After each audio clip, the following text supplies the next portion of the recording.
అందరికీ నమస్కారం అండి. ఈ వీడియో చూసే ముందు జై హనుమాన్ అని కామెంట్ చేయండి.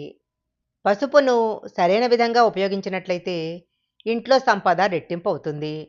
పసుపుతో చేయాల్సిన ముఖ్యమైన పరిహారాలను గురించి ఈరోజు మనం ఈ వీడియోలో తెలుసుకుందాము. గురువారం రోజు ఇంటి మెయిన్ డోర్ పైన పసుపుతో స్వస్తిక్ గుర్తు వేయాలి. ఇలా గనక చేసినట్లయితే ఇంట్లో పాజిటివ్ ఎనర్జీ ప్రవేశిస్తుంది. నెగటివ్ ఎనర్జీ తొలగిపోతుంది. ఇంట్లో ఏర్పడిన ఆర్థిక సమస్యలన్నీ తొలగిపోతాయి. శుక్రవారం రోజు ఈశాన్య దిశలో పసుపుతో చిన్న బొట్టు పెట్టినట్లయితే లక్ష్మీదేవి యొక్క అనుగ్రహం తప్పకుండా కలుగుతుంది. బయటికి వెళ్ళే సమయంలో నుదుటిపైన పసుపుతో బొట్టు పెట్టుకున్నట్లయితే మీరు వెళ్ళే పనులు విజయవంతంగా పూర్తవుతాయి. శుక్రవారము పసుపులో కొద్దిగా ఆవు నెయ్యి కలిపి శరీరానికి రాసుకొని అలాగే బకెట్ నీళ్లలో కొద్దిగా పసుపు వేసుకొని స్నానం చేసినట్లయితే జాతక దోషాలన్నీ తొలగిపోతాయి. ఇంటి మెయిన్ డోర్ పైన పసుపుతో స్వస్తిక్ గుర్తు వేసుకున్నట్లయితే ఇంట్లోకి లక్ష్మీదేవి అడుగు పెడుతుంది. అలాగే ఎలాంటి దుష్ట శక్తులు ఇంట్లోకి రాకుండా ఉంటాయి. ప్రతి శుక్రవారము గడపకు పసుపు రాసి కుంకుమ బొట్లు పెట్టాలి. ఇలా చేస్తే ఇంట్లో ధనధాన్య ప్రవాహం పెరుగుతుంది. ప్రతి శుక్రవారం రోజు ఒక రాగి చెంబులో నీళ్లు తీసుకొని అందులో కొద్దిగా పసుపు కలిపి తమలపాకుతో ఇల్లంతా కూడా చల్లాలి. ఇలా చేస్తే ఇంట్లో పాజిటివ్ ఎనర్జీ పెరుగుతుంది. పూజా గదిలో తప్పనిసరిగా పసుపు కలిపిన అక్షింతలు ఉంచుకోవాలి. పూజ పూర్తయిన తర్వాత ఈ అక్షింతలను తల మీద వేసుకోవాలి.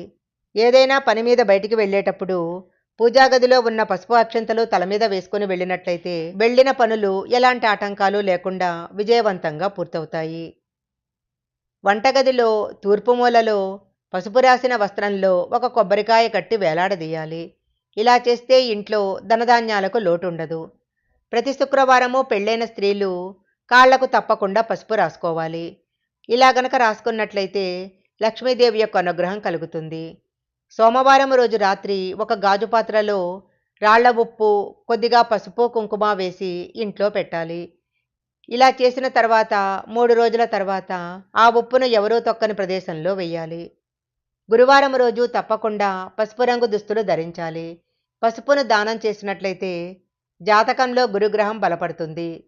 ప్రతిరోజు ఓం నమో భగవతే వాసుదేవాయ నమః అనే మంత్రాన్ని 108 సార్లు జపించినట్లయితే జాతకంలో బృహస్పతి దోషాలు తొలగిపోతాయి. ఎరుపు గుడ్డలో పసుపుతో చేసిన చిన్న ముద్దను పెట్టి మూటలా కట్టి మనం డబ్బు పెట్టుకునే బీరువాలో పెట్టాలి.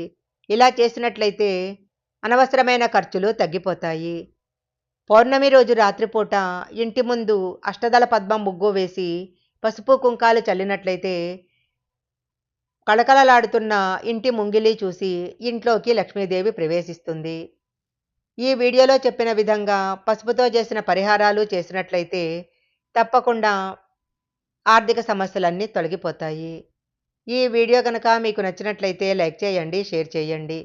ఇలాంటి మరిన్ని వీడియోల కోసం మా ఛానల్ సబ్స్క్రైబ్ చేసుకోండి. పక్కనే ఉన్న బెల్ ఐకాన్ని యాక్టివేషన్